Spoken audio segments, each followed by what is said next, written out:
Welcome dear rockers, कैसे हो आप सभी। आज की मूवी एक ऐसे आदमी के बारे में है जो अपनी हवस को मिटाने के लिए बेसहारा लड़कियों का शिकार करने लगता है और यहाँ तक कि वो आदमी लड़कियों के साथ गलत काम करने के बाद दोस्तों उन्हें बड़ी बेरहमी से मार डालता है। और ऐसे ही उस आदमी का खौफ सभी के दिलों में बैठ जाता है और साथ ही गाँव की सभी लड़कियां घर के बाहर निकलने से डरने लगती है। तो क्या आखिर पुलिस उसे रोक पाएगी? ये जानने के लिए आपको पूरी कहानी देखनी पड़ेगी, पर आज कहानी बहुत बड़ी होने वाली है जिसका नाम दोस्तों ये रहा आपके सामने। तो कहानी की शुरुआत में हमें एक गाँव दिखाया जाता है जहाँ हम भास्कर नाम के एक आदमी को देखते हैं और रात के समय भास्कर अपनी पत्नी और अपने पोते राहुल के साथ गांव के मेले में घूमने आया होता है। दोस्तों आज भास्कर के गांव में देवी माँ का उत्सव मनाया जा रहा होता है बढ़िया सा, इसीलिए गांव के सभी लोग मेले में उत्सव का बहुत ही आनंद ले रहे होते हैं। यहाँ तक कि मेले के चारों तरफ आतिशबाजी चल रही होती है। तो अब मेले में घूमने के बाद भास्कर अपनी पत्नी से कहता है कि सुनो ना, काफी रात हो चुकी है, घर चले जाना चाहिए हमें अब। लेकिन भास्कर की बेबी अनाधी अभी मेले में कुछ और देर घूमना चाह रही थी, क्योंकि कभी कभी लगता है साल में एक दो बार ही। इसी वजह से अनाधी भास्कर से कहती कि एक काम करो, तुम राहुल को लेकर घर चले जाओ और मैं थोड़े टाइम के बाद आ जाऊंगी। तो भास्कर अनाधी की बात मानकर राहुल को लेकर घर जाने लगता है। तभी दोस्तों जब भास्कर राहुल के साथ घर जा रहा होता है ना, उसी समय भास्कर को रास्ते पर सोलोमन नाम का एक आदमी दिखाई देता है और ये भास्कर का पड़ोसी ही है। लेकिन सोलोमन को नशा करने की बहुत बुरी आदत है दोस्तों, हर वक्त नशे में डूबा रहता है। तभी भास्कर देखता है कि सोलोमन तो नशे में चर्च की तरफ जा रहा है, उसने बहुत पी भी रखी है। लेकिन क्या है कि भास्कर इस बात पे ज्यादा ध्यान नहीं देता फिलहाल और अपने पोते को लेकर घर जाने लगता है। थोड़ी टाइम के बाद क्या होता है कि भास्कर और राहुल घर आ जाते हैं चुपचाप। राहुल को खाना खिलाकर सुलाने के बाद भास्कर अपने डॉग को भी घर के बाहर बांध देता है, फिर वो भी आराम से सो जाता है दोस्तों। लेकिन रात में हम एक औरत को देखते हैं और जब वो औरत भास्कर की बिल्डिंग के पास से गुजर रही होती है, तभी अचानक से उस औरत की नजर बिल्डिंग के नीचे पड़ी हुई एक लाश के ऊपर जाती है, जिसको देखकर उसकी हालत खराब। और ये लाश किसी और की नहीं दोस्तों, बल्कि सोलोमन की है। उसके सिर से काफी ज्यादा खून बह रहा होता है। ये देखकर वो औरत पहले जोरों से चिल्लाती है, फिर वो मदद के लिए भागते भागते भास्कर के घर पर आ जाती है, जहाँ वो भास्कर को सारी चीजें बताती क्या क्या हो गया। लेकिन पहले तो भास्कर को उसकी बातों पर विश्वास नहीं होता, मगर जब वो अपनी आंखों से सोलोमन की लाश देखता है तो फिर उसे भी बहुत डर लगता है कि अचानक क्या हो गया। उधर भास्कर और बाकी गांव वाले जल्दी से सोलोमन को हॉस्पिटल लेके जाते हैं, पर अभी भी भास्कर इस बात पे यकीन नहीं कर पा रहा था, क्योंकि भास्कर ने कुछ ही समय पहले सोलोमन को चर्च जाते हुए देखा था और कुछ ही समय में ऐसा हो गया बताओ। अगले दिन हम मोहन नाम के कमिश्नर को देखते हैं और जब मोहन अपनी कार में बैठकर जा रहा होता है, तभी अचानक से उसकी कार रास्ते के बीच में कीचड़ में फंस जाती है। तो फिर मोहन गौतम नाम के कांस्टेबल को गाड़ी से उतरकर धक्का मारने के लिए कहता है। गौतम भी दोस्तों नीचे उतरकर गाड़ी को धक्का मारने में लगा होता है। इसी बीच क्या होता है कि गाड़ी को धक्का मारते समय गौतम के मुंह पे कीचड़ उड़ जाता है, मगर ये मोहन है ना, गौतम की कोई परवाह नहीं करता। यहाँ तक कि गौतम का मुंह पोंछने के लिए पानी भी नहीं देता ये मोहन। और जैसे ही गाड़ी कीचड़ से निकलती है तो मोहन गौतम को रास्ते में छोड़कर वहाँ से चला जाता है। बेचारा गौतम मोहन के ऐसे बर्ताव को देखकर बड़ा दुखी होता है कि कैसा है यार ये। इससे दोस्तों हमें एक चीज पता चलती है कि मोहन को गौतम बिल्कुल भी पसंद नहीं है और मोहन हर समय गौतम को नीचा दिखाने की कोशिश में रहता है। और गौतम बेचारा चाह कर भी मोहन के खिलाफ कुछ कर नहीं सकता, क्योंकि हायर पोजीशन पे है ना। दूसरी तरफ हम भास्कर के बिल्डिंग के पास कुछ पुलिस ऑफिसर्स को देखते हैं और वहाँ वो ऑफिसर्स क्राइम स्पॉट पर जांच पड़ताल कर रहे होते हैं। उसी समय दोस्तों मोहन भी अपनी कार से वहाँ पे आ जाता है और मोहन उधर हर जगह की अच्छे से पहले तलाशी करने लग जाता है। साथ ही मोहन उस औरत से भी पूछताछ करता है जिसने पहले सोलोमन की लाश को देखा था बिल्डिंग के नीचे, मगर फिलहाल तो ये बात किसी को भी नहीं पता कि सोलोमन की मौत कैसे हुई। अब आगे मोहन अपने ऑफिसर से इस बारे में बातचीत कर रहा होता है कि क्या कैसे हो गया। इतने में वहाँ पे सोलोमन की बीवी एस्थर आ जाती है और वो सभी से अपनी बेटी मर्सी के बारे में पूछने लगती है कि उसका क्या हुआ। दोस्तों असल में पिछली रात मर्सी गायब हो गई थी और अब मर्सी की गुम होने की बात को सुनकर सभी सोच में पड़ जाते हैं कि उसको क्या हो गया, कहाँ गई वो। एस्थर भी अपनी बेटी के गुम हो जाने पर बहुत ही ज्यादा रोने लग जाती है, लेकिन सभी उसको फिर शांत करते हैं। आगे भास्कर पुलिस को बताता है कि सर, मैंने पिछली रात सोलोमन को चर्च जाते हुए देखा था, उसके पीछे पीछे मर्सी भी अकेले चर्च जा रही थी। और दोस्तों जब भास्कर ने मर्सी से पूछा कि आखिर तुम इतनी रात को कहाँ जा रही हो, तो उस समय मर्सी ने ये कहा कि मम्मी चर्च गई है, इसलिए मैं भी अपनी मम्मी के पास जा रही हूँ। इतना कहने के बाद वो चर्च चली गई थी। तो ये सारी बातें भास्कर मोहन को बताता है और ये सुनने के बाद मोहन भी अपने ऑफिसर्स को चर्च में जाकर पता करने के लिए कहता है कि हो सकता है वहाँ कुछ क्लू मिल जाए। वहीं मोहन एस्थर से पूछता है कि आखिर तुम अपनी बेटी को अकेले छोड़कर चर्च क्यों गई थी। तो एस्थर बस इतना कहती है कि सर, मुझसे बड़ी गलती हो गई थी, मुझे नहीं छोड़ना चाहिए था उसको। दूसरी तरफ भास्कर और अनाधी अपने पोते राहुल को लेकर हॉस्पिटल जा रहे होते हैं, क्योंकि उसकी अक्सर तबियत खराब रहती है दोस्तों। अब यहाँ से हम सीधे मोहन को देखते हैं और मोहन को एक ऑफिसर बताता है कि सर, सोलोमन का एक वेंकट नाम का भाई भी है, बड़ा भाई, और इन दोनों के बीच हमेशा जमीन को लेकर लड़ाई होती रहती है। कहीं सोलोमन के खून के पीछे इस वेंकट का हाथ तो नहीं। तो मोहन को भी फिर वेंकट पे शक होने लग जाता है दोस्तों, और इसी वजह से मोहन अपने ऑफिसर्स को जल्दी से वेंकट का पता लगाने के लिए कहता है। फिर हम हॉस्पिटल में भास्कर को देखते हैं, और भास्कर जब हॉस्पिटल में बैठा होता है इतने में उसकी नजर एक प्रेग्नेंट औरत के ऊपर जाती है, जहाँ डॉक्टर्स उसको ऑपरेशन रूम में लेके जा रहे थे। लेकिन यहाँ उसको देखकर भास्कर को अपनी बेटी की याद आ जाती है, और बेटी के बारे में सोचकर भास्कर अंदर से बहुत ज्यादा इमोशनल हो जाता है दोस्तों। फिर हमें पास्ट में पता चलता है कि जब डॉक्टर्स एक बार भास्कर की बेटी की डिलीवरी कर रहे थे, तभी डिलीवरी करते समय भास्कर की बेटी की मौत हो गई, और बेटी के मरने के बाद भास्कर अंदर से बड़ा दुखी हो गया था। लेकिन मरने से पहले भास्कर की बेटी ने राहुल को जन्म दे दिया था दोस्तों, और तब से भास्कर और अनाधी मिलकर राहुल की बहुत ही अच्छे से देखभाल कर रहे हैं। यहाँ तक कि भास्कर और अनाधी राहुल को अपनी जान से भी ज्यादा प्यार करते हैं। जिसके बाद हम प्रकाश नाम के एक इंस्पेक्टर को देखते हैं, और प्रकाश एक दादाजी से भास्कर के बारे में पूछता है कि आखिर भास्कर कैसा आदमी है और भास्कर को आप कैसे जानते हो। तो वो दादाजी प्रकाश से कहते हैं कि देखो, भास्कर एक हॉस्पिटल में दवाई बनाने का काम करता है, और गाँव में सभी लोग बीमार पड़ते हैं तो भास्कर के पास ही दवाई लेने के लिए आते हैं। यहाँ दोस्तों साथ ही पुलिस ऑफिसर्स पूरे गांव में सभी लोगों से मर्सी के बारे में पूछताछ करते हैं, मगर काफी पूछताछ करने के बाद भी उन्हें मर्सी का पता नहीं चलता। फिर वो मर्सी के ट्यूशन टीचर के पास भी जाकर उसके बारे में पूछताछ करते हैं, लेकिन उसे भी कुछ पता नहीं होता। अब हम यहाँ से मोहन के घर पर गौतम को देखते हैं, और गौतम मोहन के घर का सारा काम कर रहा होता है दोस्तों। यहाँ पे हमें पता चलता है कि मोहन गौतम से नौकर की तरह घर का सारा काम कराया करता है। गौतम को मजबूरी में मोहन की सारी बात माननी पड़ती है, वरना वो गौतम को नौकरी से निकाल देगा ना। उसी समय सीन चेंज होता है, और हॉस्पिटल में डॉक्टर भास्कर को बताते हैं कि देखो, राहुल के सर में बहुत ही बड़ा ट्यूमर है, और हमें जल्दी से जल्दी राहुल का इलाज करना होगा, वरना उसकी जान भी जा सकती है। ये सुनकर भास्कर की तो तबीयत और खराब हो जाती है, घबरा जाता है बेचारा कि बेटी तो गई, बेटी का बेटा भी जा रहा है। तो डॉक्टर फिर कहते हैं कि देखो, इसके इलाज के लिए 11 लाख रुपए लगेंगे। भास्कर फिर हैरान सोच में पड़ जाता है बेचारा कि आखिर अब पैसे कहाँ से लेकर आऊं। वो कहता है डॉक्टर से कि देखो, मैं कुछ दिनों के बाद रिटायर हो जाऊंगा, और अपने रिटायरमेंट के पैसों से मैं राहुल की पूरी जो भी इलाज की फीस है भर दूंगा। भास्कर किसी भी तरह दोस्तों राहुल का इलाज कराना चाह रहा था, क्योंकि भास्कर के लिए राहुल सब कुछ है। फिर हम एस्थर को देखते हैं, और उसे अपनी बेटी की बड़ी याद सता रही होती है। हाँ दोस्तों, एक बात है, उसे अपने पति की मौत से ज्यादा अपनी बेटी के गुम होने का दुख है। साथ ही यहाँ हॉस्पिटल में राहुल को देखते हैं। वो अनाधी से कहता है कि नानी माँ, हम घर कब जाएंगे, क्योंकि मैं घर जाकर मर्सी के साथ खेलना चाहता हूँ। जिसको सुनकर दोस्तों अनाधी को भी मर्सी की याद आ जाती है, क्योंकि पड़ोसी है वो, और मर्सी को भास्कर के परिवार वाले बहुत ही ज्यादा अच्छा मानते थे। यहाँ तक कि भास्कर और अनाधी मर्सी को बेटी की तरह प्यार करते थे, लेकिन किसी ने भी ये नहीं सोचा था कि मर्सी इस तरह अचानक गायब हो जाएगी। जिसके बाद पुलिस चर्च के फादर से जाकर मर्सी के बारे में पूछते हैं, तो फादर कहते हैं कि मर्सी अक्सर चर्च में प्रेयर करने के लिए आया करती थी, हाँ, लेकिन उसे अपने पापा की शराब पीने की आदत बिल्कुल नहीं पसंद थी। दूसरी तरफ हॉस्पिटल में दोस्तों एक आदमी अनाधी से कहता है कि आखिर राहुल के पापा कहाँ हैं, क्योंकि आपको राहुल के पापा से उसके ऑपरेशन के लिए थोड़े बहुत पैसे मांगने चाहिए। तो अनाधी कहती है कि मेरी बेटी के मरने के बाद राहुल के पापा राहुल को हमारे पास छोड़कर चले गए हमेशा हमेशा के लिए, यहाँ तक कि इसके पापा ने कुछ दिनों के बाद दूसरी शादी कर ली। और वैसे भी दोस्तों अनाधी ये बात बहुत ही अच्छे से जानती थी कि राहुल के पापा राहुल के ऑपरेशन के लिए 1 रुपया नहीं देगा। दूसरी तरफ पुलिस ऑफिसर्स वेंकट का पता लगाने उसके घर पर जाते हैं, लेकिन घर पर उनको वेंकट नहीं मिलता,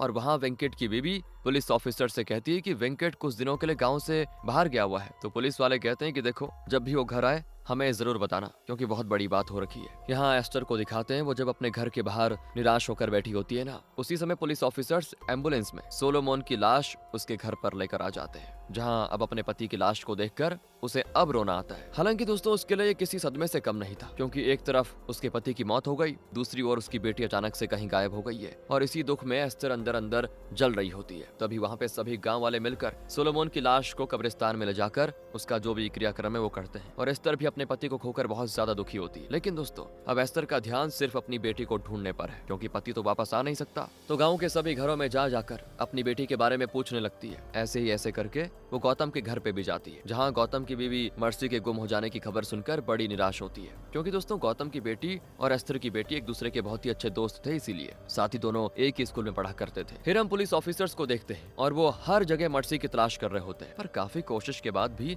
उनके हाथ कुछ लगता नहीं। तभी दोस्तों हम भास्कर को देखते हैं, और आज भास्कर का हॉस्पिटल में रिटायरमेंट डे होता है, इसलिए हॉस्पिटल के सभी एम्प्लॉइज मिलकर भास्कर का धूमधाम से विदाई करते हैं, और भास्कर भी सभी से अलविदा लेते समय बड़ा इमोशनल हो जाता है यार। जिसके बाद दोस्तों रात के समय गौतम घर पर अपनी बेटी के लिए बर्थडे गिफ्ट लेकर आ जाता है, और दोस्तों आज गौतम की बेटी नेहा का बर्थडे है, लेकिन आज के दिन भी गौतम अपने घर पर लेट आता है, जिस वजह से नेहा घर में काफी उदास बैठी होती है कि पापा को जल्दी आना चाहिए था आज। तो गौतम अपनी बेटी को मनाने की पूरी कोशिश में होता है, और काफी मनाने के बाद नेहा का गुस्सा आखिरकार कम हो जाता है दोस्तों। तो नेहा अपने पापा से कहती है कि पापा मेरी फ्रेंड मर्सी कहीं गुम हो गई है, क्या आप ढूंढ लोगे उसको? तो गौतम उसको कहता है बेटा मैं पूरी कोशिश करूंगा, चलो देखते हैं। पर उसी समय दोस्तों गौतम को आता है मोहन का कॉल, और वो कॉल पर कहता है कि तुम जल्दी से हॉस्पिटल जाकर सोलोमन की पोस्टमार्टम रिपोर्ट लेकर आओ। बताओ यार, इतनी रात में गौतम को ना चाहते हुए भी हॉस्पिटल जाना पड़ता है। वैसे दोस्तों देखा जाए तो गौतम भी मोहन का काम करते करते बहुत ही परेशान हो गया था, उसको अच्छा नहीं लग रहा था ये काम। इसी वजह से गौतम अपने ट्रांसफर के बारे में सोचने लग जाता है, क्योंकि जब तक गौतम इसी शहर में रहेगा तब तक उसे मोहन की सारी बातें माननी पड़ेगी। पर तभी वहाँ पे एक पुलिस ऑफिसर गौतम से कहता है ट्रांसफर लेने से कुछ नहीं होगा भाई, और हमें हमेशा अपने बड़े ऑफिसर्स की बात माननी ही पड़ेगी चाहे कहीं भी रहे, इसके अलावा हमारे पास कोई चारा नहीं है। एक तरफ तो ये सच्चाई है दोस्तों,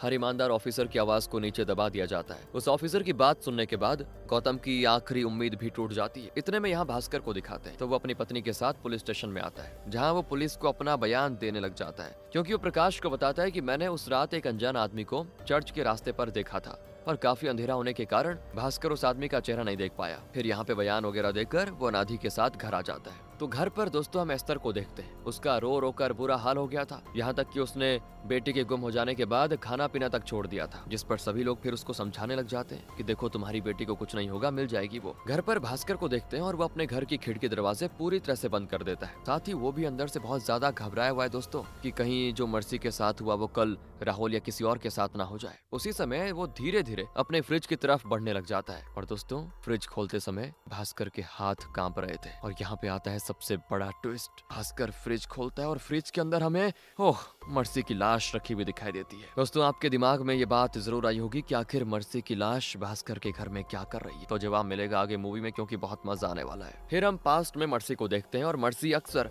राहुल के साथ खेलने घर पर आया करती थी। मर्सी को राहुल के साथ खेलना बहुत ही पसंद था, पर जब से मर्सी गायब हुई थी तब से वो अकेला पड़ गया था। अब हम रात के समय भास्कर को देखते हैं, और वो अंदर से बहुत ही ज्यादा टेंशन में होता है। उसकी टेंशन की वजह कोई और नहीं बल्कि मर्सी है, इसलिए वो सोचता है कि मुझे मर्सी के बारे में अनादि को बता देना चाहिए। तो दोस्तों जब अनादि सो रही होती है, उसी समय भास्कर उसके पास जाकर उसको नींद से जगा देता है, और बड़े घबराते हुए कहता है कि मुझे तुम्हें कुछ बहुत ही जरूरी बात बतानी है। अनादि कहती क्या हो गया, इतनी टेंशन में क्यों हो? तो भास्कर उसे कुछ नहीं कहता, सीधे फ्रिज के पास लेकर जाता है, और दोस्तों वहाँ फ्रिज में रखी हुई मर्सी की लाश दिखाता है, जिसको देखकर अनादि के पैरों तले तो जमीन खिसक जाती है, अंदर से वो कांपने लग जाती कि ये क्या है। तभी भास्कर उसको जल्दी से संभालता है, और पहले तो अनादि को समझ नहीं आ रहा था कि ये मौत कैसे भी मर्सी की, और मर्सी की लाश हमारे घर में कैसे आई। तब वो सच्चाई बताता है अनादि को। और दोस्तों उस रात जब भास्कर अपने घर में बैठकर ड्रिंक कर रहा था, तभी भास्कर को किसी की गेट पे आवाज आई। जैसे वो गेट खोलता है, उसके गेट के बाहर सोलोमन खड़ा दिखाई देता है, और वो अपनी बेटी मर्सी को गोद में लेकर बहुत ही ज्यादा रो रहा होता है। तो भास्कर देखता है कि मर्सी सोलोमन की गोद में बेहोश पड़ी हुई है। ये देखते ही वो पूछता है क्या हो गया मर्सी को, और रो क्यों रहे हो तुम? तो सोलोमन उसे रोते हुए कहता है कि मेरी बेटी के साथ किसी ने बहुत ही घिनौना काम कर दिया, प्लीज मेरी बेटी की जान बचा लो। भास्कर शॉक में था, उसके शरीर से बहुत ही ज्यादा खून बहने लग गया था, जिसके बाद भास्कर सोलोमन से कहता है कि देखो अब एक ही उपाय है, जल्दी से हॉस्पिटल लेके जाना होगा। फिर दोनों जल्दी रिक्शा ढूंढने में लग जाते हैं, लेकिन काफी ढूंढने के बाद भी रिक्शा नहीं मिलता। दूसरी तरफ मर्सी की हालत बहुत ही खराब हो रही थी धीरे धीरे, और तभी भास्कर देखता है कि मर्सी एकदम से सांस लेना बंद कर चुकी है। दोस्तों मर्सी को होश में लाने के लिए उसको सीपीआर देने लग जाता है भास्कर, लेकिन सीपीआर देने के बाद भी कोई सुधार नहीं होता, मर्सी की मौत हो जाती है। इस तरह भास्कर चाहकर भी मर्सी को नहीं बचा पाया, और जब सोलोमन अपनी बेटी को मरा हुआ देखता है तो बस वो पागल हो जाता है दोस्तों, बर्दाश्त नहीं कर पाता वो, और बिल्डिंग से कूदकर अपनी जान दे देता है। भास्कर को भी समझ नहीं आता कि मैं क्या करूं, क्योंकि दोनों की मौत बिल्कुल अचानक हो गई, तो उसे समझ नहीं आ रहा था क्या करूं। उसे इस बात का डर सता रहा था कि कहीं पुलिस मर्सी के खून के जुर्म में मुझे ना पकड़ ले, क्योंकि मर्सी की मौत के समय भास्कर के अलावा वहाँ पे कोई मौजूद नहीं था, और अगर भास्कर को जेल हो जाती है तो वो अपने पोते राहुल को कभी इलाज नहीं करा पाएगा। इसीलिए डर के मारे वो मर्सी की लाश को रख देता है फ्रिज में। पर वे सारी बातें सुनने के बाद अनादि बड़ी टेंशन में आ जाती है। वो भास्कर से कहती है देखो हमें पुलिस को सब बता देना चाहिए। भास्कर कहता है कि राहुल के ऑपरेशन तक हम पुलिस को कुछ नहीं बताएंगे, बस एक बार रिटायरमेंट के पैसों से राहुल का ऑपरेशन हो जाए, उसके बाद मैं पुलिस को सारी सच्चाई खुद बता दूंगा। अनादि भी भास्कर की बात से सहमत होती है, पर उसको अभी भी मर्सी के लिए बहुत बुरा लग रहा होता है कि बेचारी के साथ क्या हो गया। अनादि ने तो कभी सोचा भी नहीं था कि मर्सी के साथ कुछ ऐसा हो जाएगा। जिसके बाद दोस्तों भास्कर उससे कहता है कि देखो हमें मर्सी की लाश को सभी से छुपा कर रखना होगा, वरना बहुत बड़ी मुसीबत हो सकती है। फिर अनादि भी इस काम में भास्कर की मदद करने का वादा कर देती है। दूसरी तरफ दोस्तों हम एस्थर को देखते हैं, और एस्थर अपने फोन में मर्सी के बर्थडे का वीडियो देख रही होती है। वीडियो देखते देखते उसकी आंखों में आंसू आ जाते हैं, बहुत याद आती है उसको, क्योंकि एस्थर के लिए मर्सी उसकी पूरी दुनिया थी दोस्तों, और मर्सी के बिछड़ने के बाद वो बहुत अकेली पड़ चुकी है। यहाँ से हमें सीधे पुलिस स्टेशन का सीन दिखाया जाता है, जहाँ प्रकाश सभी ऑफिसर से कहता है कि हमें जल्दी से जल्दी मर्सी का पता लगाना होगा, क्योंकि हमें उस आदमी को भी पकड़ना है जो सभी बच्चियों का किडनैप कर रहा है। और यहाँ प्रकाश को पता चलता है कि 3 साल पहले भी ऐसी ही एक बच्ची मेले में से गायब हो गई थी और काफी ढूंढने के बाद भी पुलिस को बच्ची नहीं मिली थी। तो जब प्रकाश बाकी ऑफिसर से इस बारे में बात कर रहा होता है, तभी वहाँ पे गौतम भी आ जाता है दोस्तों। वो प्रकाश से कहता है कि सर जरूर ये सब किसी की सोची समझी साजिश नजर आ रही है, वरना सिर्फ हर बार 10 से 12 साल की बच्चियां ही क्यों गायब हो जाती है। तो ये सुनकर प्रकाश को भी गौतम की बातें बिल्कुल सही लगने लग जाती है। पर इतने में दोस्तों एक ऑफिसर प्रकाश को बताता है कि सर हमें वेंकट की लोकेशन मिल गई है, जिसको सुनते प्रकाश और गौतम जल्दी से उस लोकेशन पर जाने लग जाते हैं। और वहीं कुछ पुलिस ऑफिसर्स वेंकट के घर पे जाते हैं, जहाँ वो ऑफिसर्स वेंकट की बीवी से पूछते हैं क्या वेंकट घर पर आया था, तो वो कहती नहीं सर वेंकट अभी तक घर नहीं आया। लेकिन ऑफिसर्स को उसकी बातों पर यकीन नहीं हो रहा था दोस्तों, और इसीलिए वो पुलिस ऑफिसर्स वेंकट के घर के बाहर छुप कर उसका इंतजार करने लग जाते हैं। तभी हम गौतम और प्रकाश को देखते हैं जो लोकेशन के पीछे गए थे, और इसकी मदद से वो जंगल में पहुंच जाते हैं। वहाँ जंगल में दोनों वेंकट की तलाश में होते हैं, लेकिन जंगल में दोस्तों उनको वेंकट नहीं मिलता। और इसी भी जंगल में गौतम की नजर एक जलती भी आग के ऊपर जाती है, जहाँ वो दोनों जल्दी से उस आग के पास उसको बुझाने जाते हैं। और वहाँ उनको आग के पास कुछ जले हुए कपड़े रखे दिखाई देते हैं दोस्तों। तो ये दोनों उन कपड़ों को अपने साथ लेकर वहाँ से चले जाते हैं चेकिंग करने के लिए। फिर हम देखते हैं एस्थर को, और वो अपने घर के बाहर काफी उदास बैठी हुई है बेचारी। उसी समय भास्कर भी उसके पास आता है और मतलब उसके साथ वैसी बातें करता है कि चलो देखते हैं मिल जाएगी बच्ची। लेकिन भास्कर चाहकर भी उसको सारी सच्चाई नहीं बता पाता, कैसे बताता। और एस्थर तो भास्कर को अपने पापा की तरह मानती थी दोस्तों, भास्कर को अपनी सारी प्रॉब्लम बताती थी जो भी उसके साथ होता था। कहती है कहाँ गई होगी मेरी बेटी, किस हालत में होगी बेचारी। मगर भास्कर के पास कोई जवाब नहीं होता, वो बस ये कहता है कि देखो जहाँ भी होगी भगवान भरोसे होगी। और तभी वहाँ पे ऑफिसर्स आ जाते हैं दोस्तों। वो एस्थर को अपने साथ पुलिस स्टेशन लेके जाते हैं, जहाँ पुलिस स्टेशन में प्रकाश उसको वो जले हुए कपड़े दिखाकर पूछता है कि क्या ये कपड़ा आपकी बेटी का है। और एस्थर तो वो देखकर बहुत ज्यादा रोती है, क्योंकि वो कपड़े किसी और के नहीं बल्कि मर्सी के थे। अब वो ये सोचकर परेशान होती है कि आखिर मेरी बेटी के साथ क्या हुआ होगा। जिसके बाद तो पुलिस ऑफिसर्स उसको शांत करते हैं, पहले कि आप चुप हो जाइए। वहाँ एस्थर को रोते हुए देखकर गौतम को एक बेसहारा औरत की याद आ जाती है दोस्तों, क्योंकि क्या हुआ था काफी साल पहले वो औरत गौतम के सामने ऐसे ही अपनी बेटी की जिंदगी की भीख मांग रही थी बचाने के लिए उसको। और दोस्तों आखिर उस औरत की बेटी के साथ क्या हुआ उसके बारे में आगे पता चलेगा। फिलहाल ये बात यहीं पे खत्म हो जाती है। अब भास्कर अपने घर के बाहर खड़ा कुछ सोच रहा होता है कि क्या किया जाए। तभी उसे जंगल की तरफ एक आदमी जाता हुआ दिखाई देता है, जहाँ उस आदमी को देखते भास्कर को उस पे शक होता है कि कहीं ये कुछ गलत चीजें तो नहीं कर रहा। तो वो उस आदमी को पकड़ने के लिए जल्दी से जंगल में जाने लग जाता है, पर भास्कर के आने से पहले वो आदमी चला जाता है दोस्तों। दूसरी तरफ हम वेंकट को देखते हैं और वो रात के समय अपने घर जा रहा होता है, लेकिन उसे इस बात का जरा भी अंदाजा नहीं था कि उसके घर के बाहर पुलिस ऑफिसर्स होंगे। तो जैसे ही वेंकट घर के अंदर जाने ही लगा होता है, तभी वो पुलिस ऑफिसर्स उसके ऊपर हमला कर देते हैं। वो डर जाता है बहुत ज्यादा कि क्या हो गया, और पुलिस से बचने के लिए तुरंत वहाँ से भागने लगता है, जिस पर वो ऑफिसर्स भी उसका पीछा करने लग जाते हैं। आखिर में दोस्तों वो ऑफिसर्स वेंकट को कैसे भी करके कर लेते हैं अरेस्ट। फिर हम यहाँ घर में भास्कर को देखते हैं। घर पर भास्कर बार बार मर्सी की लाश को घूर घूर कर देख रहा होता है कि क्या किया जाए। और जब अनादि भास्कर को ऐसा करते हुए देखकर पूछती है कि क्या हो गया, बार बार ऐसे लाश को क्यों देख रहे हो, और क्या फ्रिज में से बदबू आ रही है, तो भास्कर उसके सवाल का जवाब नहीं देता। पता नहीं कौन सी गहरी सोच में रहता है वो। तभी दोस्तों उसे हॉस्पिटल से एक आदमी का कॉल आता है। कॉल पर वो आदमी उससे कहता है कि आप जल्दी से प्लीज हॉस्पिटल आ जाइए, मैं आपसे रिटायरमेंट के पैसों के बारे में कुछ बात करना चाहता हूँ। भास्कर भी जल्दी से हॉस्पिटल जाने के लिए हो जाता है तैयार, लेकिन जाने से पहले वो अनादि से कहता है कि देखो मेरे जाने के बाद तुम किसी को भी घर में मत आने देना, और घर के खिड़की दरवाजे बहुत ही अच्छे से बंद करके रखना। इतना कहने के बाद वो चला जाता है हॉस्पिटल। तो वहीं अनादि भी दोस्तों भास्कर की बात मानकर घर के दरवाजे खिड़की बंद कर लेती है। लेकिन अकेले घर में अनादि को अंदर से बहुत ज्यादा बेचैनी होती है, क्योंकि घर में एक लाश है और बेचैनी की वजह ऑफ कोर्स मर्सी है दोस्तों। तो जब वो घर के अंदर बड़ी डरी सहमी बैठी होती है, तभी कुछ लोग बाहर से उसके दरवाजे पे दस्तक देते हैं, और ढकढक करने की आवाज को सुनकर वो घबरा जाती है कि खोलूं कि नहीं खोलूं। दूसरी तरफ हम ऑफिस में भास्कर को देखते हैं, और ऑफिस में दोस्तों एक आदमी से वो रिटायरमेंट के पैसों की बातें कर रहा होता है, क्योंकि उसको राहुल के इलाज के लिए पैसों की सख्त जरूरत है। तो इस वजह से भास्कर उस आदमी से कहता है कि देखो क्या मुझे रिटायरमेंट के पैसे थोड़ा जल्दी मिल सकते हैं, क्योंकि मुझे अपने पोते का इलाज करना है। तो जवाब में वो आदमी कहता है कि आपको कुछ दिनों के बाद रिटायरमेंट के पैसे मिल जाएंगे, लेकिन पैसे मिलने तक आप थोड़ा पुलिस से बचकर रहिएगा, क्योंकि अगर पैसे मिलने से पहले कोई आप पे पुलिस केस हो जाता है तो केस खत्म होने से पहले आपको पैसे नहीं मिलेंगे। ये बातें सुनकर भास्कर पुलिस से थोड़ा संभल कर रहने लग जाता है। जिसके बाद दोस्तों हम भास्कर के घर पर विक्रम नाम के एक आदमी को देखते हैं, और विक्रम वही आदमी है दोस्तों जिसकी बेटी 3 साल पहले गायब हो गई थी। विक्रम घर पर भास्कर से कुछ बातें करने के लिए आया होता है और विक्रम के साथ वैसे चर्च के फादर पास्टर भी आए होते हैं, लेकिन अनादि विक्रम से कहती है कि अभी भास्कर घर पे नहीं है, प्लीज थोड़ी देर के बाद आइएगा, क्योंकि भास्कर तभी आएंगे। तो वो लोग भास्कर के घर में बैठकर उसके आने के इंतजार में होते हैं। अब दोस्तों हम एक दुकान पर देखते हैं भास्कर को। वो उस दुकान से एसिड की बोतल खरीद लेता है, पर उसी समय गौतम भी उस दुकान पर आ जाता है और भास्कर को एसिड का बोतल खरीदते हुए देख लेता है। लेकिन गौतम को ये लगता है कि जरूर भास्कर किसी काम के लिए खरीद रहा होगा बोतल, इसलिए इस बात पर इतना ध्यान नहीं देता वो। लेकिन जब भास्कर अपने घर पे आता है तो वहाँ इतने सारे लोगों को बैठकर देखकर वो तो घबरा जाता है कि क्या करो। तो विक्रम उससे कहता है कि आपने उस रात जिस आदमी को देखा था, क्या आप उस आदमी को पहचान सकते हो? भास्कर सीधे साफ साफ मना करते हुए कहता है कि नहीं, मैं उस आदमी को नहीं जानता हूँ और आप प्लीज बार बार मुझे पूछताछ करने के लिए घर में मत आइए। ये सुनकर विक्रम और चर्च के फादर चले जाते हैं कि ठीक है, और सभी के जाने के बाद भास्कर अनादि पे गुस्सा करता है कि क्यों तुमने उनको घर में घुसने दिया, और अगर गलती से भी उनको मर्सी के बारे में पता चल जाता तो फिर हमारा क्या होता पता है ना। तो अनादि तो बस इतना कहती है कि देखो मुझे ये सब चक्कर में नहीं पड़ना, मुझे बहुत ही डर लगता है, मुझ में ये झेलने की ताकत नहीं है, कुछ भी करो ये लाश का चक्कर हटाओ यहाँ से। तो भास्कर बस इतना कहता है कि ऑपरेशन होने दो, एक बार बस मेरे पैसे आ जाए, उसके बाद मैं खुद पुलिस को बता दूंगा। तो अनादि को भी अपने दिल पर पत्थर रखकर ये दर्द अपने में छुपाना पड़ जाता है। दूसरी तरफ पुलिस वेंकट से मर्सी के बारे में पूछताछ कर रही होती है और पूछताछ करते समय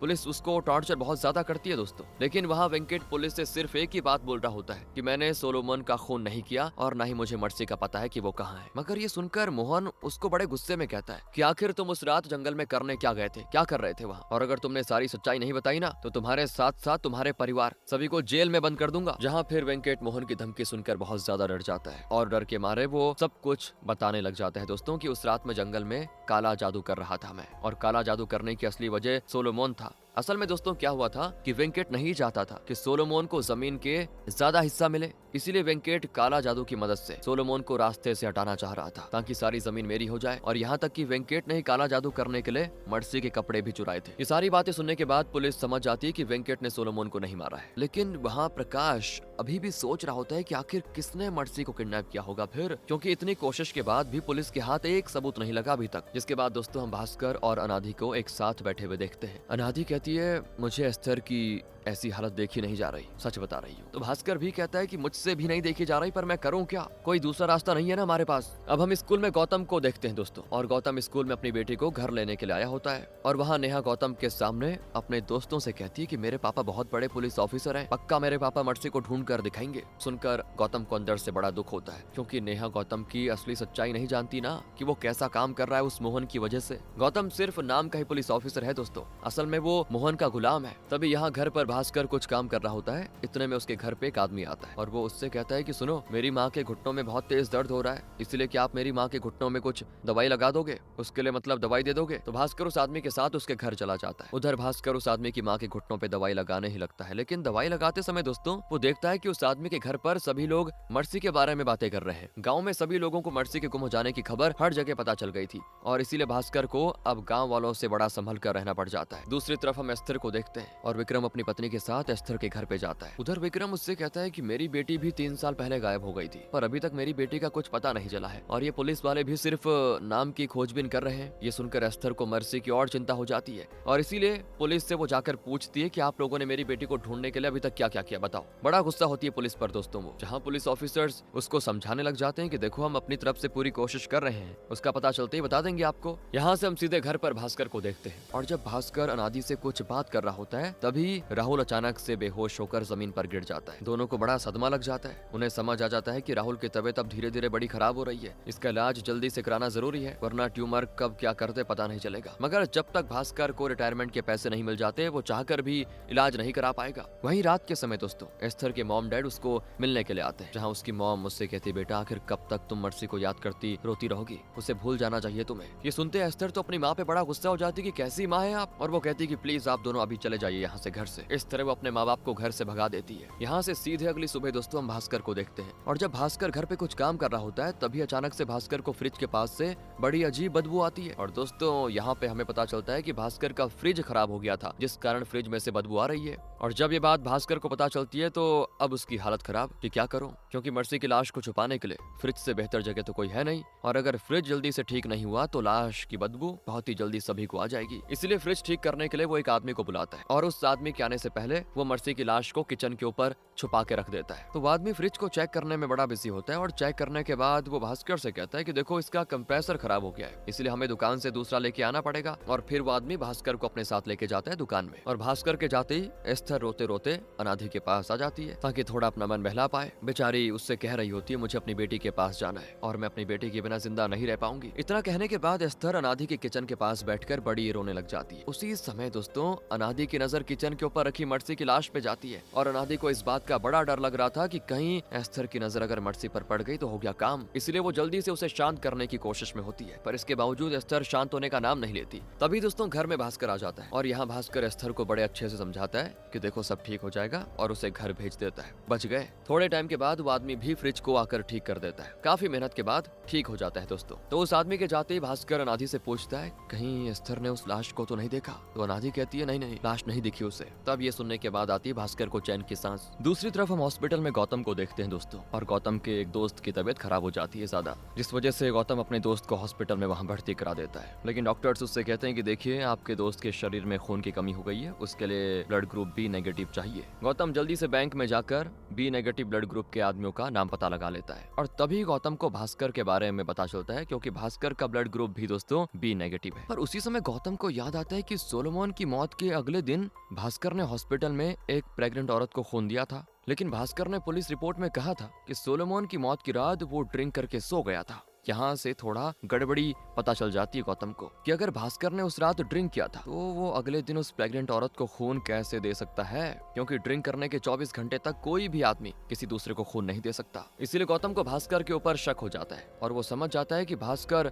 जरूर पुलिस से कुछ छुपा रहा है। फिर इस बारे में पता लगाने के लिए भास्कर के घर जाता है वो, जहाँ गौतम उससे कहता है कि आपने आखिरी बार पुलिस से झूठ क्यों कहा कि आप सोलोमन की मौत की रात ड्रिंक करके सो रहे थे। तो अब भास्कर घबराते हुए कहता है कि देखो मुझे पुलिस के मामले में नहीं फंसना, और मैंने जानबूझकर पुलिस से झूठ कहा क्योंकि मेरा सोलोमन की हत्या में कोई हाथ नहीं है। गौतम को भास्कर पर शक तो हो रहा होता है कि कहीं भास्कर नहीं तो सोलोमन को मारा तो नहीं। साथ ही गौतम भास्कर से काफी सारे सवाल जवाब करने लग जाता है, जिसको सुनकर भास्कर को अंदर से गुस्सा तो आता है, क्योंकि वैसा देखा जाए तो उसका इन चीजों में कोई लेना देना है नहीं, लेकिन लेना देना भी है क्योंकि एक तरफ से उसने लाश को छुपा के रखा हुआ है घर में। तो बस वो ये कहता है कि आप मुझे परेशान मत कीजिए। तो भास्कर गौतम को अपने घर जाने के लिए कह देता है। तभी दोस्तों एकदम से घर में भास्कर का पोता राहुल बेहोश हो जाता है। उसे बेहोश देखकर दोनों डर जाते हैं। फिर वो दोबारा से हॉस्पिटल लेके जाते हैं राहुल को, पर इतने में गौतम की नजर भास्कर के घर में रखी एक टेबल पर जाती है और उस टेबल के नीचे खून के निशान लगे होते हैं। गौतम समझ जाता है दोस्तों कि जरूर भास्कर के घर में कुछ तो गड़बड़ है, बहुत बड़ी गड़बड़। हालांकि यहाँ भास्कर और अनाधी राहुल को लेकर हॉस्पिटल में आ जाते हैं, जहाँ राहुल का चेकअप करने के बाद डॉक्टर बताते हैं कि राहुल की कंडीशन बहुत ही ज्यादा खराब हो गई है, कल सुबह ही राहुल का ऑपरेशन करना होगा वरना बड़ी दिक्कत हो जाएगी। भास्कर और अनाधी ये सुनकर घबरा जाते हैं कि इतनी जल्दी कैसे बंदोबस्त करें,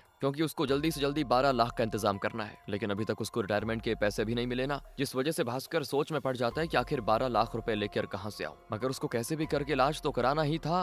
इसीलिए भास्कर गांव के लोगों से जाकर मदद मांगने लग जाता है, पर कोई भी आदमी भास्कर को पैसे देने के लिए तैयार नहीं होता। फिर हम गौतम को देखते हैं। गौतम की नजर भास्कर के घर पर होती है। इससे हमें पता चलता है दोस्तों कि गौतम के मन में कोई न कोई प्लान तो चल रहा है। दूसरी तरफ भास्कर अपनी हिम्मत नहीं हारता और फैसला करता है कि वो राहुल को बचाने के लिए अपनी जमीन बेच देगा। लेकिन जमीन बेचने के बाद भास्कर 12 लाख रुपए जमा नहीं कर पाता, कम कर पाता है मतलब, और इस वजह से वो और निराश कि अब और पैसे कहां से लेकर आऊं। तभी हम मोहन को देखते हैं। मोहन के घर पर कुछ मेहमान आए होते हैं और वहाँ मोहन गौतम को मेहमानों का सामान उठाकर घर में रखने के लिए कहता है। तो गौतम भी हमेशा की तरह मोहन की बात मानकर सारा काम करने लग जाता है। सिर्फ कहानी यहीं पर खत्म नहीं होती दोस्तों, यहाँ तक कि मोहन के कहने पर गौतम को मोहन के सभी मेहमानों को पूरा शहर घुमाना पड़ जाता है, जिस वजह से गौतम को बड़ा एक वो कहते ना शर्म फील होती है कि मैं ऑफिसर होकर ये क्या हरकतें कर रहा हूँ। हाँ, लेकिन आप अगर ये सोच रहे हैं कि गौतम मोहन की हर बात को मानता क्यों है, इसका जवाब मिलेगा आपको आगे। तो इस तरह गौतम पूरा दिन काम करके थका हारा अपने घर पर आ जाता है, जहाँ नेहा गौतम से पूछती कि पापा आप सच में मर्सी को ढूंढ दोगे ना?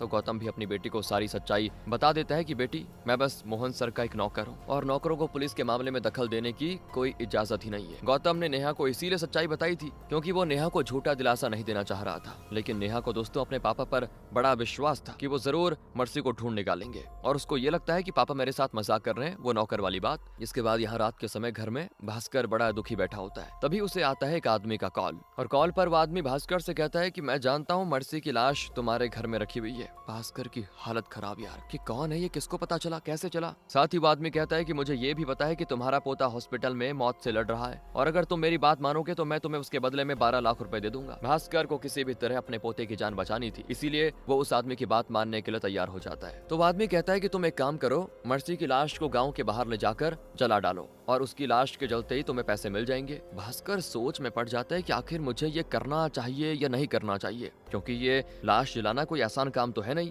पर इतने में भास्कर को अनादि का कॉल आता है। अनादि पूछती है क्या पैसों का इंतजाम हो गया कि नहीं। तो कॉल पर वो बस इतना कहता है कि तुम चिंता मत करो, मैं जल्दी पैसे लेकर आ जाऊंगा। और अब भास्कर के पास उस लाश को जलाने के अलावा कोई ऑप्शन नहीं था। तो भास्कर सबसे पहले एस्थर के घर पर जाता है, जहाँ वो देखता है कि एस्थर ने सुबह से कुछ खाया नहीं, इसीलिए वो पीने के लिए उसको एक गिलास दूध देता है। दूध पीते ही एस्थर को एकदम से चक्कर आ जाते हैं और थोड़े टाइम के बाद पूरी तरह से वो हो जाती बेहोश। और यहाँ पे हमें पता चलता है दोस्तों कि भास्कर ने उस दूध में बेहोशी की गोली मिला दी थी और भास्कर ने ये इसीलिए किया क्योंकि भास्कर नहीं चाह रहा था कि एस्थर उसे मर्सी की लाश को ले जाते हुए देखे। फिर एस्थर को वो हॉस्पिटल भी लेकर भर्ती कर देता है। हॉस्पिटल से घर आने के बाद भास्कर चुपके से मर्सी की लाश को एक बढ़िया से सूटकेस में बंद करके अपने साथ लेकर जाने लग जाता है। और जब भास्कर स्कूटर पर बैठकर जा ही रहा होता है तभी रास्ते में भास्कर को मर्सी के ट्यूशन टीचर दिखाई देते हैं और उस टीचर का नाम रघु है। दोस्तों रघु भास्कर से कहता है कि आप मुझे थोड़ा आगे तक छोड़ दोगे। तो फिर भास्कर को ना चाहते हुए भी रघु को बिठाना पड़ जाता है। पर उसी टाइम रास्ते में क्या होता है कि अचानक से रघु को मर्सी की घड़ी की आवाज आती है, क्योंकि मर्सी इसी के पास ट्यूशन पढ़ती थी, इसीलिए वो पहचान गया। जिसको सुनते ही रघु भास्कर को स्कूटी रोकने के लिए कहता है और वहाँ रघु भास्कर को बताता है कि मुझे मर्सी की कहीं से घड़ी की आवाज आ रही है, जरूर मर्सी मेरे आसपास ही कहीं है। तो फिर आवाज को सुनते ही रघु सूटकेस की तरफ बढ़ने लग जाता है और सूटकेस के पास जाता हुआ देखकर भास्कर की बड़ी हालत खराब हो रही थी कि मैं गया काम से, क्योंकि भास्कर को कैसे भी करके रघु को सूटकेस खोलने से रोकना था। इसलिए वो रघु से कहता है कि सूटकेस के अंदर मेरे पोते राहुल की घड़ी रखी हुई है और मैं ये घड़ी सूटकेस में रखकर राहुल के पास लेके जा रहा हूँ। तब जाकर रघु को भास्कर की बातों पर यकीन हो जाता है। दूसरी तरफ हम गौतम को देखते हैं और जब गौतम को ये बात पता चलती है कि भास्कर घर पे नहीं है तो इसी मौके का फायदा उठाकर जल्दी से वो भास्कर के घर पे जाने लग जाता है और साथ ही गौतम चुपके से भास्कर के घर के अंदर घुस जाता है दोस्तों, कैसे भी करके, जहाँ सबसे पहले गौतम उस टेबल पर लगे खून का सैंपल अपने पास रख लेता है और उस सैंपल को लेकर निकल जाता है घर से बाहर। अब यहाँ हम जंगल में भास्कर को देखते हैं, वो मर्सी की लाश को जंगल में जला डालता है। लेकिन लाश जलाते समय दोस्तों मन ही मन भास्कर को बड़ा दुख हो रहा था कि मैं अपने पोते को बचाने के लिए क्या हरकत कर रहा हूँ। और यहाँ तक कि भास्कर उस आदमी को भी वीडियो कॉल पर लाश को जलते हुए दिखा रहा था, उसी आदमी को जिसने भास्कर को लाश जलाने के लिए बोला। और जब भास्कर लाश को जलाकर घर आ रहा होता है, पहुंच जाता है घर में, तो घर में उसको काफी सारे पैसे रखे हुए दिखाई देते हैं। इतने सारे पैसे देखकर भास्कर बड़ा हैरान। तो अगली सुबह भास्कर वो पैसे लेकर जाता है डॉक्टर्स के पास और फिर होता है राहुल का ऑपरेशन। उसकी जान बच जाती है दोस्तों, मतलब ऑपरेशन सक्सेसफुल रहा। फिर डॉक्टर्स भास्कर को बताते हैं कि ऑपरेशन तो ठीक हो गया, थोड़े टाइम में राहुल को होश आ जाएगा। ये सुनकर आज दोस्तों भास्कर और अनादि को बहुत ज्यादा खुशी होती है, क्योंकि यही चीज वो काफी समय से करना चाह रहे थे। लेकिन तभी हम गौतम को देखते हैं और वो उस ब्लड के सैंपल को टेस्ट के लिए लैब में भेज देता है, जिसके बाद गौतम हर दिन की तरह अपने काम पे चला जाता है। लेकिन उसी समय गौतम की बीवी त्रिशा अपनी बेटी नेहा के साथ गौतम का पीछा करने लग जाती है। असल में त्रिशा नेहा को उसके पापा की असलियत बताना चाह रही थी कि तुम्हारा पापा नौकर है। वैसे तो गौतम ने अपनी बेटी को बता दिया था, लेकिन उस समय उसने मजाक समझा। जिसके बाद गौतम अपनी बाइक से जाता है मोहन के घर पर, जहाँ मोहन उससे पूछता है कि आखिर तुम मेरा कॉल क्यों नहीं उठा रहे थे। गौतम कहता है सर मैं कल मर्सी के केस के बारे में कुछ रिसर्च कर रहा था, बस उसी वजह से मैं कॉल नहीं उठा पाया आपकी। तो ये सुनते ही मोहन उस पर बड़ा गुस्सा होता है, उस पर चिल्लाता भी बहुत ज्यादा है। साथ ही कहता है अगर आज के बाद तुमने मेरा कॉल नहीं उठाया ना तो नौकरी से निकाल दूंगा। इस तरह वहाँ मोहन गौतम की बेइज्जती कर देता है और गौतम चुपचाप खड़े होकर बस सारी की सारी बातें सुन रहा था। दोस्तों यहाँ पे हमें पास्ट का सीन दिखाया जाता है कि राधा नाम की एक लड़की शहर के एक बड़े गुंडे के खिलाफ कोर्ट में गवाही देने वाली थी और राधा को सही सलामत कोर्ट पहुंचाने की जिम्मेदारी उस दिन गौतम को मिली थी। लेकिन कोर्ट जाते समय रास्ते में एक ट्रक राधा को उड़ा देता है, जिस वजह से वहीं पर राधा की हो जाती मौत और गौतम चाहकर भी राधा को नहीं बचा पाता। राधा के मरने के बाद गौतम अंदर से एकदम से टूट चुका था कि मेरी वजह से बेचारी मर गई। और अब प्रेजेंट टाइम में जब गौतम अपनी बाइक से मोहन के घर के बाहर जा रहा होता है, तभी गौतम को मोहन के घर के बाहर त्रिशा और नेहा खड़ी दिखाई देती है, क्योंकि उन दोनों ने गौतम को मोहन से बातें करते हुए देख लिया था। मतलब गौतम की जो बेइज्जती भी दोनों ने मैंने देख ली थी। ये जानने के बाद गौतम को खुद पे बड़ी शर्मिंदगी महसूस होती है। यहाँ तक कि त्रिशा और नेहा को भी गौतम के लिए बड़ा दुख होता है। तो यहाँ से सीधे रात के समय हम हॉस्पिटल में भास्कर और अनादि को देखते हैं। भास्कर डॉक्टर से पूछता है, आखिर सर अभी तक राहुल को होश क्यों नहीं आया? काफी घंटे हो गए ऑपरेशन के। डॉक्टर्स बताते हैं कि राहुल शायद कोमा में चला गया है। और ये सुनकर दोनों के पैरों तले जमीन खिसक जाती है। डॉक्टर्स पर बड़ा गुस्सा होते हैं दोनों। यहाँ तक कि वो ये भी कह देता है डॉक्टर्स को कि अगर राहुल को कुछ हो गया ना तो मैं आपको नहीं छोड़ूंगा। फिर वो भास्कर को समझाते हैं कि अक्सर रेयर केसेस में पेशेंट्स ऑपरेशन के बाद कोमा में चले जाते हैं कुछ टाइम के लिए। फिर जाके काफी टाइम के बाद भास्कर का गुस्सा शांत होता है कि चलो कल होश आ जाएगा। लेकिन अगले दिन हम जंगल में एक आदमी को देखते हैं और जब वो आदमी जंगल से गुजर रहा होता है तभी उसको जंगल में किसी आदमी के कंकाल पड़े हुए दिखाई देते हैं, जिसको देखते ही आदमी बड़ा घबरा जाता है और जल्दी से पुलिस को कॉल करके उस कंकाल के बारे में बताता है। फिर पुलिस की टीम पहुंच जाती है कंकाल की जांच करने के लिए। इतने में दोस्तों गांव के सभी लोग उस कंकाल को देखने के लिए जंगल में भी आ जाते हैं। लेकिन ये बात कोई नहीं जानता था कि आखिर वो कंकाल किसका है। और साथ ही ये न्यूज टीवी पर भी आ जाती है और जैसे ही ये न्यूज टीवी पर अनादि देखती है उसको शक हो जाता है कि जरूर वो कंकाल मर्सी का ही है, क्योंकि पिछली रात ही भास्कर ने मर्सी की लाश को जंगल में जला दिया था। और जब ये खबर एस्थर को मिलती है तो उसको अंदर से बड़ा दुख होता है। उसको ये लगता है कहीं ये मेरी बेटी की लाश तो नहीं, और वो भगवान से प्रार्थना करती है कि भगवान ये मेरी बेटी ना हो। वहीं हम घर पर गौतम और त्रिशा को देखते हैं। त्रिशा उससे कहती है कि देखो मैं तुम्हें नेहा की नजरों में नीचा नहीं गिराना चाहती थी, उसके लिए सॉरी। और ये मोहन सर तुमसे इस तरह बात क्यों करते हैं? लेकिन यहाँ से सीन कट होता है और रात में भास्कर अपनी बिल्डिंग के टेरेस पर खड़ा होता है। उसी समय वो देखता है कि एस्थर बिल्डिंग से कूदकर अपनी जान देने जा रही है। तो भास्कर जल्दी से जाकर उसको ऐसा करने से रोक लेता है। वो एस्थर से कहता है कि आखिर तुम अपनी जान क्यों देना चाहती हो, क्या हो गया? तो एस्थर कहती है कि देखो आज मेरी वजह से मेरी बेटी मुसीबत में पड़ी है और इसीलिए बस मैं जिंदा नहीं रहना चाहती। इतना कहने के बाद वो जोरों से रोती भी है। उसको रोता हुआ देखकर भास्कर भी बड़ा इमोशनल हो जाता है। तभी दोस्तों हमें राहुल के बारे में दिखाया जाता है और राहुल को बचपन से ही ट्यूमर था। गाँव के सभी बच्चे भी राहुल को इस चीज के लिए चिढ़ाया करते थे, लेकिन मर्सी हर बार राहुल को आकर हौसला देती थी और यहाँ तक कि मर्सी राहुल के साथ कभी छोड़ती नहीं थी। लेकिन कभी कभी किस्मत को कुछ और ही मंजूर होता है दोस्तों। अगले दिन भास्कर राहुल को हॉस्पिटल से डिस्चार्ज करके घर लेकर आ जाता है, जहाँ घर पर एस्थर राहुल की तबीयत देखने के लिए आती है कैसा है, और साथ ही भास्कर को कुछ पैसे भी देती है कि ये पैसे मैंने मर्सी की पढ़ाई के लिए रखे हुए थे,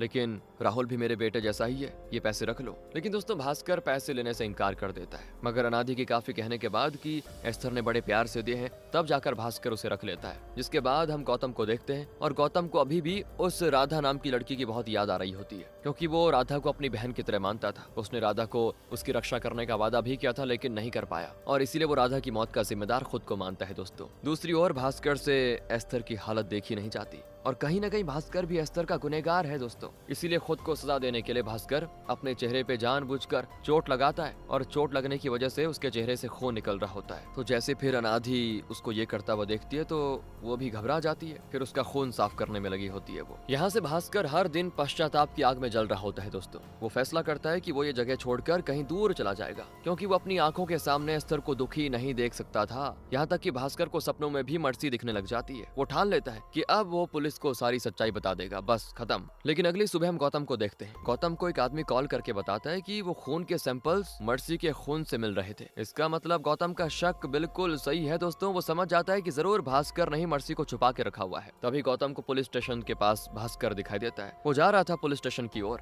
पर गौतम उसको रोककर कहता है कि मुझे तुम्हारे बारे में देखो सब पता चल चुका है, तुम मुझसे बच नहीं सकते। तो भास्कर पहला सेंटेंस यही कहता है कि मैंने मर्सी का खून नहीं किया और बाकी मैं पुलिस को सारी सच्चाई बताने ही जा रहा हूँ। पर यहाँ पे ये सुनकर गौतम कुछ समझ नहीं पाता। गौतम भास्कर को पूरी सच्चाई बताने के लिए कहता है और फिर भास्कर भी उसको A to Z सारी चीजें बता देता है कि मैंने ही मर्सी की लाश को छुपा के रखा हुआ था। लेकिन भास्कर की पूरी कहानी सुनने के बाद गौतम काफी शॉक हो जाता है। वो भास्कर की मजबूरी को बहुत ही अच्छे से समझ जाता है, क्योंकि गौतम के ऊपर भी एक बेचारी लड़की के खून का आरोप लगा हुआ था पहले, उस राधा का। अब यहाँ मूवी पास्ट में जाती है और असल में राधा के मरने के बाद गौतम मोहन से जाकर मिला दोस्तों कि सर जरूर राधा की मौत के पीछे उन गुंडों का ही हाथ है, कुछ करिए। लेकिन मोहन उन गुंडों के खिलाफ नहीं जाना चाह रहा था, इसीलिए मोहन इस खून को एक एक्सीडेंट की तरह रफा दफा कर देता है। साथ ही हेड ऑफिसर्स गौतम पर आरोप लगाते हैं कि तुम्हारी गलती की वजह से राधा की जान गई, इसलिए हेड ऑफिसर्स गौतम को नौकरी से सस्पेंड करने जा रहे थे। मगर मोहन की सिफारिश पर गौतम की नौकरी बच गई और उस दिन से गौतम एक तरह से उसका नौकर बना हुआ है, हर बात माननी पड़ जाती है उसकी। लेकिन अब यहाँ पे गौतम जब वो भास्कर से मिल रहा है उससे कहता है देखो पुलिस को सच्चाई बताने से कुछ नहीं होगा और पुलिस असली गुनहगार को ढूंढने के बदले आपको जेल में डाल देगी। इसलिए ये दोनों मिलकर असली गुनहगार का पता लगाने की ठान लेते हैं। साथ ही भास्कर गौतम को उस आदमी के बारे में भी बता देता है जिसने कॉल पर भास्कर को लाश के बदले पैसे देने के लिए कहा था, मतलब लाश जलाने के बदले ले। दूसरी तरफ भास्कर को अपने पोते की बड़ी चिंता सता रही होती है, क्योंकि उसकी तबीयत ठीक होने का नाम नहीं ले रही। यहाँ तक कि भास्कर अनादि को भी बता देता है कि मैंने गौतम को सारी बातें बता दी है मर्सी के बारे में। तो अनादि उस पर गुस्सा हो जाती है कि अगर आपको कुछ हो जाएगा तो हमारा क्या होगा। भास्कर के बाद वैसे भी दोस्तों अनादि और राहुल का ध्यान रखने वाला कोई है नहीं, लेकिन अब भास्कर और गौतम मिलकर उस नंबर का पता लगाते हैं जिससे भास्कर को कॉल आया था, और पता चलता है कि वो नंबर किसी प्रिंसी नाम की लड़की का है। यहाँ तक कि वो लोग प्रिंसी के घर जाते भी हैं, मगर वहाँ उन्हें प्रिंसी नहीं मिलती, और तभी लोगों से भास्कर और गौतम को प्रिंसी के स्कूल के बारे में पता चलता है, जहाँ वो दोनों स्कूल में जाकर टीचर से प्रिंसी के बारे में पूछताछ करते हैं। तो टीचर कहती है प्रिंसी काफी समय पहले स्कूल से चली गई थी और तभी से प्रिंसी का कोई नामो निशान नहीं है। तो उधर टीचर बताती है कि प्रिंसी फादर से मिलने चर्च में जाती थी कभी कभी, और वो फादर भी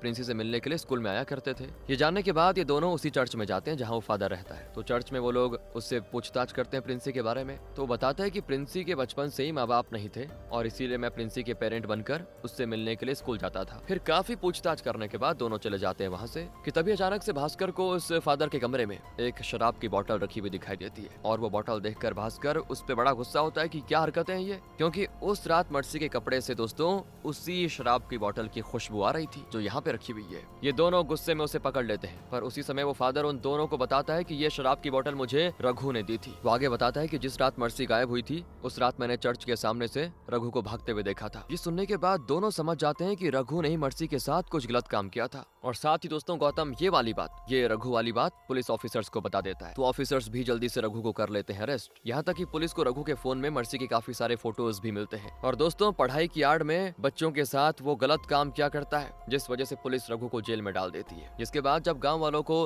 रघु के बारे में पता चलता है ना, तो गाँव वाले रघु को मारने के लिए पुलिस स्टेशन के बाहर हंगामा करने लग जाते हैं, और किसी ने नहीं सोचा था कि रघु ऐसी हरकतें कर सकता है कभी भी। तभी प्रकाश आकर सभी लोगों को शांत करता है। उधर प्रकाश एस्थर और विक्रम से कहता है कि देखो आप लोग चिंता मत कीजिए, क्योंकि गुनहगार हमारे हाथ लग गया है और आपकी बेटियों का पता जल्दी चल जाएगा। दूसरी तरफ भास्कर भी गुनहगार को पुलिस के हाथों में पकड़ाकर बड़ा अच्छा फील करता है। भले ही भास्कर मर्सी को नहीं बचा पाया, मगर आज भास्कर के कारण रघु सलाखों के पीछे कैद है। दोस्तों कुछ दिनों के बाद भास्कर और अनादि अपना घर शिफ्ट करके दूसरी जगह रहने चले जाते हैं। तो रात में हम गौतम को देखते हैं। वो अपनी बेटी से कहता है कि बेटा मैं जानता हूँ कि मैंने तुम्हारा दिल दुखाया, प्लीज उसके लिए मुझे माफ कर दो। जिस पर नेहा कहती है कि पापा मैं आपसे नाराज नहीं हूँ और मेरे लिए तो आप ही मेरे हीरो हो। तो गौतम का भी दिल भर आता है ये सुनकर। लेकिन अगले दिन जब भास्कर अपने घर में कुछ काम कर रहा होता है, तभी घर पर एस्थर आ जाती है। वो भास्कर से कहती है कि मुझे आपको एक जरूरी बात बतानी है। साथ ही यहाँ से हम सीधे पुलिस स्टेशन में गौतम को देखते हैं, और गौतम रघु से गुस्से में कहता है कि आखिर तुम एक बच्ची के साथ ऐसा गलत कैसे कर सकते हो। तो रघु कहता है कि आपको कोई गलतफहमी हुई है। एक बात बताइए, मैं अपनी बेटी के साथ गलत काम क्यों करूंगा?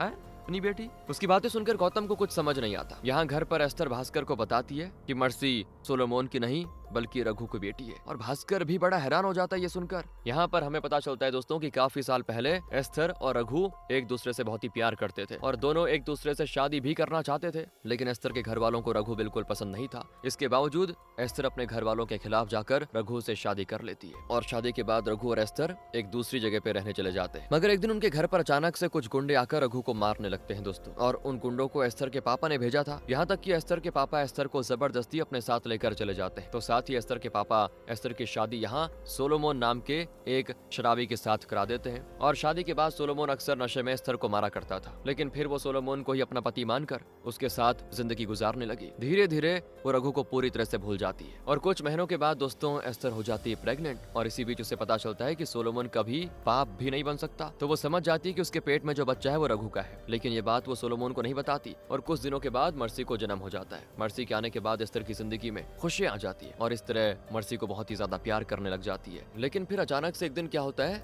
एस्थर को गांव में रघु दिखाई देता है, जहां रघु एस्थर को देखकर अंदर से बड़ा खुश होता है। यहाँ तक कि उसको ये बात भी पता चल जाती है कि मर्सी उसकी ही बेटी है। ये जानने के बाद वो एस्थर से जाकर कहता है आखिर तुमने मुझसे इतनी बात छुपाई कैसे, इतनी बड़ी बात, मुझे अपनी बेटी वापस चाहिए। तो वो रघु को अपनी बेटी देने से मना कर देती है, पर इसके बाद भी रघु हिम्मत नहीं हारता, और रघु अपनी बेटी के करीब रहने के लिए उसी गाँव में एक ट्यूशन खोल देता है, और मर्सी भी रघु के ट्यूशन में पढ़ने आ जाती थी। वहाँ वो मर्सी को पढ़ाकर बहुत ही खुश हो जाता था। साथ ही दोस्तों रघु मर्सी को अपनी बेटी की तरह बहुत ही प्यार करता था। जिसके बाद एक दिन एस्थर रघु को ट्यूशन फीस देने के लिए उसके घर पर जाती है। तो रघु उससे कहता है कि तुम्हें पैसे देने की जरूरत नहीं है क्योंकि मेरी बेटी है, मैं पैसे कैसे ले सकता हूँ। जिस पर वो कहती है कि देखो मर्सी मेरी बेटी है और तुम मर्सी को कभी सच नहीं बताओगे कि तुम उसके पापा हो। इतना कहने के बाद जैसे ही एस्थर घर के बाहर जाती है तो वहाँ उसे मर्सी खड़ी दिखाई देती है क्योंकि मर्सी ने उन दोनों की सारी बातें सुन ली थी और सच्चाई जानकर उसे बड़ा दुख होता है। यहाँ तक कि वो एस्थर से बात भी नहीं करना चाहती, बात बंद कर देती है और यहीं से एस्थर को मर्सी की बड़ी चिंता होती है कि क्या करो। दोस्तों उस रात एस्थर चर्च में रघु से मिलने के लिए गई थी और चर्च के बाहर एस्थर रघु से कहती है तुम्हारे कारण पता है मेरी बेटी मुझसे बात नहीं कर रही और आज के बाद तुम मेरी बेटी के करीब कभी आने की सोचना भी मत। यही कहकर एस्थर चली जाती है वहाँ से। तभी हम भास्कर को देखते हैं। अब जब ये सारी बात एस्थर भास्कर को बताती है तो भास्कर बड़ा हैरान होता है सारी बातें जानने के बाद। दूसरी ओर गौतम भी दोस्तों बड़ा हैरान होता है रघु की बातें सुनकर। तो वो रघु से कहता है अगर तुमने मर्सी को नहीं मारा तो तुमने पुलिस के सामने अपना गुनाह कबूल क्यों किया। तब रघु कहता है गौतम से कि उस रात मेरे हाथों अनजाने में सोलोमोन की मौत हो गई थी। मगर दोस्तों जब रघु ये बात प्रकाश को बताता है तो प्रकाश को उसकी बातों पर यकीन नहीं होता और इसलिए प्रकाश रघु को सोलोमोन की मौत का गुनहगार साबित करके जेल में बंद कर देता है। इसी बीच हम गौतम और भास्कर को एक साथ देखते हैं जहाँ गौतम भास्कर से कहता है कि मर्सी की मौत का गुनहगार अभी भी जिंदा घूम रहा है और अगर हमने उसे रोका नहीं तो और भी खून होंगे। जिस पर भास्कर भी काम में उसकी मदद करने का वादा करता है। वहीं बातों ही बातों में गौतम को याद आता है कि अभी तक जितने भी लड़कियां गुम हुई हैं वो सभी की सभी अनाथ लड़कियां हैं और इसीलिए इस चीज को कंफर्म करने के लिए वो विक्रम के घर पर जाता है। वहाँ वो विक्रम की बीवी से कहता है कि आपकी बेटी जो 3 साल पहले गायब हुई थी क्या वो आपकी खुद की बेटी थी। तो ये सुनते विक्रम की बीवी अंदर से थोड़ा गुस्सा हो जाती है और गौतम से कहती है कि आप मुझसे ये कैसे सवाल पूछ रहे हो। तो गौतम बस इतना कहता है कि अगर आप मुझे सच बता दोगे तो मैं आपकी बेटी को जरूर ढूंढ दूंगा। तब वो कहती है कि मेरी बेटी के पापा विक्रम नहीं बल्कि कोई और आदमी है। लेकिन आज तक विक्रम की बीवी ने विक्रम से ये बात छुपा के रखी। दोस्तों ये सुनने के बाद गौतम समझ जाता है कि खूनी अनाथ लड़कियों के साथ उन लड़कियों को भी शिकार बनाता है जो अपने माँ बाप की सगी औलादे नहीं होती। जिसके बाद गौतम अपने घर के बाहर ये बात भास्कर को बता रहा होता है। उधर गौतम भास्कर से कहता है कि खूनी बहुत ही शातिर है और खूनी को पकड़ना इतना आसान नहीं होगा। और जब ये दोनों बात कर रहे होते हैं तभी टीवी पर आती है खबर और न्यूज रिपोर्टर सभी को बताती है कि उस दिन जंगल में जो कंकाल मिले थे असल में वो कंकाल मर्सी की नहीं बल्कि किसी दूसरी ही लड़की की कंकाल थे। ये सुनकर गौतम अंदर से काफी हैरान क्योंकि भास्कर ने गौतम से कहा था कि उसने अपने हाथों से मर्सी की लाश को जला दिया था। अब अगर वो मर्सी की लाश के कंकाल नहीं है तो किसके कंकाल है। और अब भास्कर सच्चाई बताता है कि मैंने मर्सी की लाश को नहीं जलाया था। भले ही भास्कर वीडियो कॉल पर उस आदमी के सामने चिता में आग लगा देता है लेकिन मर्सी की लाश जलने से पहले ही भास्कर ने उसको अलग कर दिया था और उस आग में भास्कर किसी दूसरी लड़की के कंकाल को रख देता है जिससे खूनी को भास्कर के ऊपर शक भी नहीं होता। तो भास्कर ने मर्सी की लाश को एक बड़े से फ्रिज में छुपा के रखा हुआ है अभी भी। और जब वो ये बात गौतम को बता रहा होता है उसी समय उसे खूनी का कॉल आ जाता है। कॉल पर वो आदमी भास्कर से कहता है कि तुमने मुझे धोखा देकर बहुत ही बड़ी गलती की है और तुम्हें इसकी सजा जरूर भुगतनी पड़ेगी। इतना कहने के बाद कॉल कट हो जाता है। उस आदमी की धमकी सुनकर ये दोनों टेंशन में आ जाते हैं। दोनों सोचने लगते हैं कि आखिर कौन है खूनी का अगला टारगेट। और तभी वो गौतम से कहता है भास्कर कि आज रात हमारे और पड़ोस के गांव में मेले के त्योहार है, जरूर वो खूनी मेले में से किसी को अपना शिकार बनाएगा, हमें किसी भी तरह उसे रोकना होगा। इसलिए गौतम भास्कर से कहता है कि तुम हमारे गांव के मेले में ध्यान रखना और मैं पड़ोस के गांव के मेले में जाकर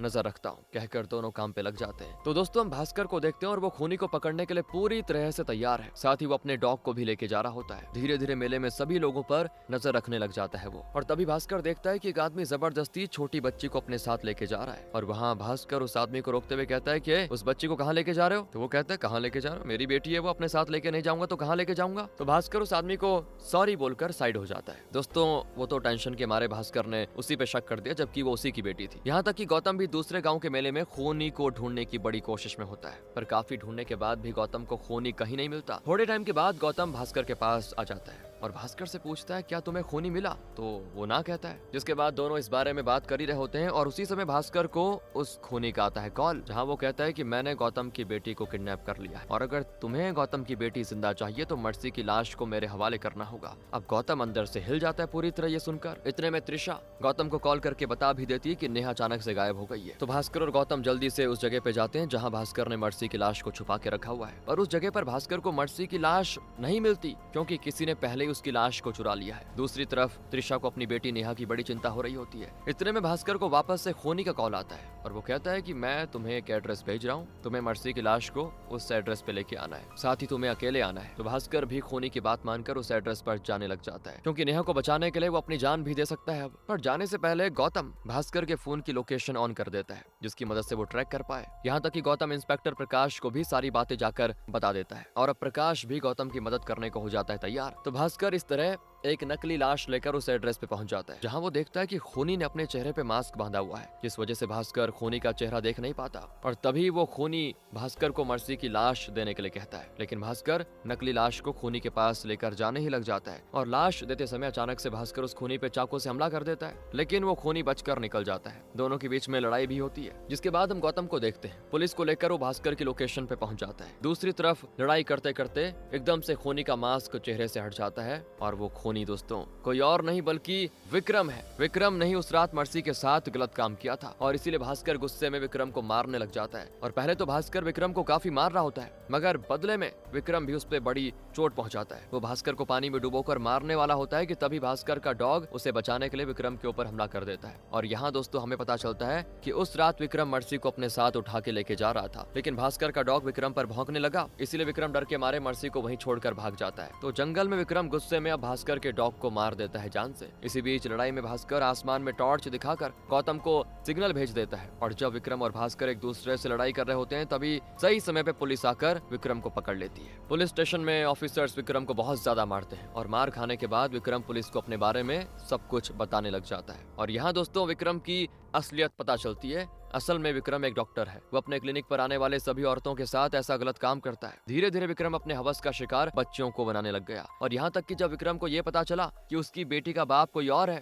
तो विक्रम ने अपनी बेटी को भी हवस का शिकार बना लिया, जिसके बाद पुलिस स्टेशन में ऑफिसर्स विक्रम को और मारते हैं और साथ ही मोहन विक्रम से पूछता है कि मर्सी है कहाँ पे, जिस पर पीछे से भास्कर जवाब देता है कि सर मर्सी मेरे पास है। और फिर भास्कर भी पुलिस को अपनी तरफ से पूरी सच्चाई बताता है, लेकिन सच्चाई जानने के बाद पुलिस भास्कर को भी कर लेती है अरेस्ट। और जब भास्कर जेल जाने वाला होता है उसी समय एस्तर आकर भास्कर को जोर का थप्पड़ मारती है, क्योंकि एक तरह से भास्कर ने भी गुनाह किया है, लेकिन भास्कर को एस्तर से कोई शिकायत नहीं होती। और दोस्तों अगर भास्कर ने उस रात मर्सी की लाश को चुराया नहीं होता तो आज इतना बड़ा दरिंदा सलाखों के पीछे नहीं होता। जो कुछ भी होता है अच्छे के लिए होता है। और अब अनादि भी एस्तर से रोते हुए अपनी गलती के लिए माफी मांगती है, क्योंकि अनादि को भी एस्तर से झूठ नहीं बोलना चाहिए था, पर हालात ही ऐसे थे दोस्तों। और अब कुछ दिनों के बाद भास्कर जेल से हो जाता है आजाद और जेल के बाहर उसको देखकर गौतम बड़ा खुश होता है। भले ही भास्कर ने पुलिस के सामने अपना गुनाह कबूल कर लिया, लेकिन पुलिस को कहीं भी मर्सी की लाश नहीं मिलती है और बिना किसी सबूत के पुलिस किसी भी गुनहगार को ज्यादा समय के लिए जेल में नहीं रख सकती। इसलिए पुलिस भास्कर को कर लेती है आजाद और तब भास्कर अपने घर पे वापस आता है, जहाँ अनादि उसे देखकर बड़ी खुश होती है। तभी एस्तर भी भास्कर के घर पर आ जाती है। सभी चीजें भुलाकर एस्तर उन दोनों को अपना लेती है, जिसको देखकर सभी खुश। फिर हम गौतम को देखते हैं और गौतम भी त्रिशा, नेहा सभी के साथ बड़ा खुश रहता है। दोस्तों अब आप सोच रहे होंगे मर्सी की लाश गई कहाँ? तो यहाँ पता चलता है कि अनादि ने मर्सी की लाश को अपने गार्डन में गाड़ दिया था, पर यह बात अनादि ने किसी को नहीं बताई और ये सब कुछ उसने अपने परिवार को बचाने के लिए किया। और जब पुलिस को लाश नहीं मिली तो फिर भास्कर के ऊपर कोई केस बनता ही नहीं था, इसलिए उसे छोड़ दिया। यहीं पे ये कहानी खत्म होती। बहुत बड़ी हो गई। मिलते हैं आपसे अगली वीडियो में। ध्यान रखें अपना and finally thanks for watching.